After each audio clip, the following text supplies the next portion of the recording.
যদি সময় না থাকে তাহলে 20 মিনিট রেখে দিন। ডালটা ভিজে যাওয়ার পরে তার ভিতরে কিছু জিরা, লবণ, হলুদ, কাঁচামরিচ আর পেঁয়াজ দিয়ে মাখিয়ে পেঁয়াজটা তৈরি করুন। খুব সাধারণভাবেই বানানো, কিন্তু খেতে অনেক বেশি মজা হয়। আর একটু বিট লবণ দিয়েছিলাম।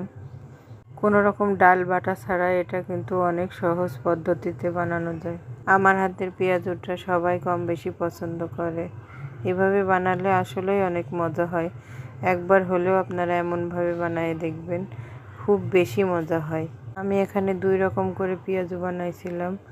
এক হলো ছোট ছোট করে, আর সাধারণত যেভাবে বানাই ছোটোগুলো আসলে আমি প্রথম সি বিচে খেয়েছিলাম।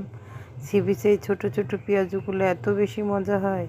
আমি ওই পেঁয়াজু বিক্রেতা মামাদেরকে বলছিলাম, মামা এগুলো কিভাবে বানায়? তারা বলছিল ডাউল গুঁড়া করে বানায়।